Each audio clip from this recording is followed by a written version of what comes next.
Video में हम इस कोड सेट की कटिंग और स्टिचिंग से जुड़े हुए पॉइंट्स को समझेंगे। बिना देरी किए आइए शुरुआत करते हैं। आपकी सुविधा के लिए हम पहले चोली की कटिंग एक व्हाइट शीट पर करेंगे। हमारी ड्रेस का साइज L है, लेकिन कस्टमर की जरूरत के हिसाब से हमने इसे थोड़ा सा कस्टमाइज किया है। पैमाइश कुछ इस तरह से रहने वाली है, जिसमें बस्ट 40 रहेगा, वेस्ट 36, शोल्डर हमने 7 इंच लिया है, स्लीव्स 15 रहेंगी और लेंथ 30 रहने वाली है। ये हमने आपको जो हमारा टॉप है उसकी मेजरमेंट बताई है। सबसे पहले तो एक पेपर के ऊपर हमने 15 इंच लंबाई चौड़ाई में निशान लगाते हुए इस तरह से सीधी लाइंस खींच लेनी है। और अब क्योंकि हम चोली को 2 परतों में बनाने वाले हैं, इसलिए पहली परत बनाने के लिए हमने 9 इंच की दूरी पर मार्किंग करते हुए इस तरह से एक तिरछी लाइन खींच ली है। 6.5 इंच की दूरी पर हमने शोल्डर के लिए निशान लगाया है। इससे होते हुए भी एक लाइन खींचेंगे। आप देख सकते हैं कि कुल लंबाई 10.5 इंच पर है, जो कि बस्ट का माप है, जिसमें से आधा इंच हमने मार्जिन लेना है। पेपर के इस ओर भी इतनी दूरी पर, ये और इस दूरी का हमको ध्यान रखना है। इतनी दूरी के लिए भी हमें कमर के लिए निशान लगा लेना है।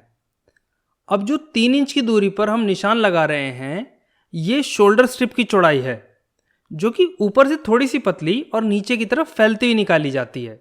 आखिर में आर्म होल के लिए शेप ड्रॉ कर लेंगे। हमने आपकी सुविधा के लिए सभी मेजरमेंट्स को पेपर के ऊपर लिख दिया है। आप चाहें तो वीडियो को रोककर आराम से देख सकते हैं और समझ भी सकते हैं। आइए अब कपड़े की कटिंग शुरू करते हैं। कटिंग हमें बहुत सावधानी से करनी है, क्योंकि इस कटिंग के आधार पर ही हम आगे भी कपड़े की कटिंग करने वाले हैं। एक्स्ट्रा पेपर को हटाने के बाद इस तरह से चोली की एक परत तैयार हो चुकी है। आखिर में हमने बस्ट एरिया को ज्यादा रखकर और वेस्ट एरिया को कम रखते हुए पेपर को तिरछा काटा है, जिसमें हमने 1.5 इंच का मार्जिन भी लिया है। इसी तरह से आप दूसरी परत भी तैयार आसानी से कर सकते हैं। अब आपको इन्हीं पेपर्स को कपड़े के ऊपर रखकर कपड़ा काट लेना है। हमने हमारी दोनों लेयर्स तैयार कर ली हैं। बस्ट की लंबाई 21 इंच ली गई है।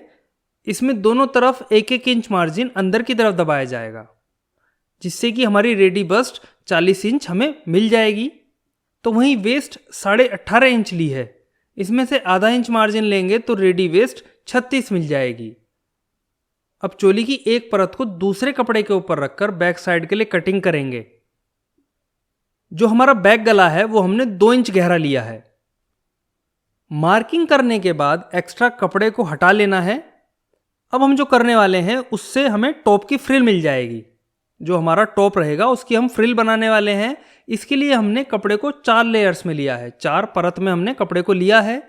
लंबाई 15 इंच नापने के बाद पहले तो सामने की फ्रिल काटेंगे। जो फ्रंट पार्ट है उसके लिए हम फ्रिल काटने वाले हैं, और फिर उसी फ्रिल को कपड़े पर रखकर बैक फ्रिल को भी हम आसानी से काट लेंगे। फ्रिल हमारी तैयार हो चुकी हैं।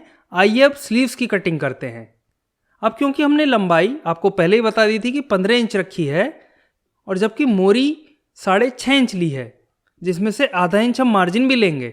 यहाँ हमने जो आर्म होल है वो शोल्डर के मुकाबले 3 इंच इसलिए अंदर की तरफ काटा है, ताकि आर्म पिट में सामने की तरफ सलवट ना पड़े, जो कि एक आम समस्या होती है। लेकिन अगर आप इस तरीके से आर्म होल के लिए कटिंग करेंगे तो जो आर्म पिट में सामने की तरफ सलवट पड़ती हैं वो आपको नहीं मिलेंगी।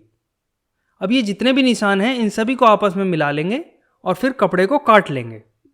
अब यहाँ ध्यान देने वाली बात यह है कि जो आगे का शोल्डर है वो आधा इंच इसलिए डाउन किया है ताकि बाजू में जो कंधे से खिंचाव पड़ते हैं वो ना पड़े और साथ ही फिनिशिंग भी अच्छी आए। अब हमने 3-3 इंच चौड़ाई की फ्यूज पेपर की 2 पट्टियां ली हैं। पट्टियां, और इनको मैं स्ट्रिप्स भी आगे बोलूंगा, तो पट्टियां और स्ट्रिप्स एक ही बात है। इस तरह से हमने ये जो है 3-3 इंच की जो चौड़ाई वाली स्ट्रिप्स हैं उनको लिया है। फ्यूज पेपर का जो यूज़ है वो डिज़ाइन बनाते समय फिनिशिंग देने के लिए किया जाता है। ये सब तो आपको बातें पता ही होंगी, लेकिन जो बिगिनर्स हैं उनके लिए बता देते हैं कि फ्यूज पेपर का यूज़ हम बहुत सारी जगह करते हैं ताकि फिनिशिंग अच्छी आए। अब हमने क्या किया है कि चोली की दोनों परतों पर फ्यूज पेपर को चिपका लिया है। फ्यूज पेपर के आधे यानी कि 1.5 इंच पर निशान लगाकर एक सीधी लाइन खींच लेंगे और फिर यहां से कपड़े को काट लेंगे। आप देख सकते हैं कि ऐसा हमने दोनों लेयर्स के साथ किया है। अब हमने 2 अलग अलग तरह की कॉटन लेस ली हैं। लेस सिलेक्शन करना या किस तरह की लेस आपको यूज़ करनी है वो आपका अपना विवेक है, यानी कि आपके अपने जो अवेलेबिलिटी है उसके ऊपर डिपेंड करता है। आप किसी भी तरह की लेस का यूज़ कर सकते हैं, और लेस नहीं भी यूज़ करना चाहते हैं तो आप वो भी छोड़ सकते हैं, ये कम्प्लीटली आपके ऊपर डिपेंड करता है। अब एक लेस को पहले तो एक परत के साथ सिला है और फिर दूसरी तरफ से इस प्रकार से पट्टी के साथ जोड़ा है। दूसरी लेस को भी स्ट्रिप के इस साइड सिलकर जोड़ लिया है और इसको सीधा करने के लिए आप या तो प्रेस कर सकते हैं या फिर सिलाई लगा सकते हैं। दोनों तरीके हैं, आपको जो अच्छा लगे वैसा कर सकते हैं। इसी तरह से हमने दूसरी परत के साथ भी किया है। अब दोनों ही लेयर्स को सही से रखना है आपको और एक सिलाई लगा लेनी है। सामने की जो फ्रिल हमने काटी थी उसमें एक तरफ से सिलाई लगाकर फ्रिल को पक्का करेंगे और उसके बाद चोली के फ्रंट पार्ट के साथ फ्रिल को सिल लेंगे तो टॉप का जो फ्रंट पार्ट है वो तैयार हो जाएगा। सामने का हिस्सा हमारा तैयार हो चुका है टॉप का। अब टॉप के बैक पार्ट में बने गले के ऊपर हमने तिरछी काटी हुई एक स्ट्रिप को इस तरह से सिला है ताकि गले में फिनिशिंग अच्छी आए। जो हमारा बैक गला है उसमें फिनिशिंग अच्छी लाने के लिए हमने एक तिरछी काटी पट्टी को सिला है। इसके साथ ही हमने पहले से तैयार की गई फ्रिल को भी सिल लिया है। ये फ्रिल हमने पहले तैयार कर ली थी। अब हम टॉप की जो हमारा टॉप है उसकी स्लीव्स तैयार कर रहे हैं। काट हमने पहले ली थी, अब उनको सिलना है। हमने स्लीव्स की मोरी में भी उसी पैटर्न में दोनों लेस को लगाया है जैसा कि हमने टॉप में यूज की गई दोनों लेयर्स में किया था। कहने का मतलब ये है कि पहले तो हमने एक स्ट्रिप और स्लीव के बीच में एक लेस लगाई है और दूसरी लेस स्लीव के आखिर में अटैच की है।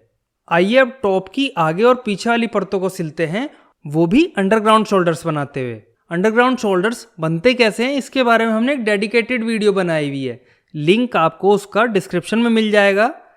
अब हम चोली के साथ बाजू को जोड़ रहे हैं। कंधे से कपड़े को सिलने के बाद बाजू की मोरी से भी कपड़े को सिल लिया है। ऐसा ही हम दूसरी स्लीव के साथ भी करेंगे। आशा है कि आपको यहाँ तक समझ में आया होगा। फिर भी कोई डाउट अभी भी बच गया है या फिर मेरे समझाने में कोई कमी रह गई है तो प्लीज़ आप कमेंट करके हमें बता जरूर दीजिए ताकि अगली वीडियो में हम आपकी कमियों को दूर कर सकें। आखिर में टॉप की फ्रिल में थोड़ा सा मार्जिन फोल्ड करते हुए सिलाई लगाने पर हमारा जो अपर है वो एकदम रेडी हो चुका है। अब टॉप की कटिंग करने के बाद आइए अब पैंट की कटिंग करते हैं। सबसे पहले बेल्ट के लिए 2 इंच का मार्जिन छोड़ेंगे और उसके बाद आसन के लिए 13 इंच पर हमने निशान लगा लिया है। पैंट की कुल लंबाई ऊपर के मार्जिन से 38 इंच ली गई है, जबकि मोरी के लिए 2 इंच का मार्जिन लिया गया है। पैंट की गोलाई के लिए 13 इंच पर निशान लगाया गया है, जिसमें से 1 इंच का मार्जिन लिया जाएगा। कमर की एक परत के लिए 11 इंच लंबाई ली है, जिसमें से 1 इंच के मार्जिन के बाद रेडी कमर 40 हो जाएगी। मोरी हमने 9 इंच ली है, जिसमें से 1 इंच का मार्जिन होगा। पॉइंट्स को मिलाने के बाद क्रोच एरिया के लिए घुमाव भी दे दिया है। अब शेप पट्टी की मदद लेंगे और उसकी मदद से पैंट की शेप बना लेंगे।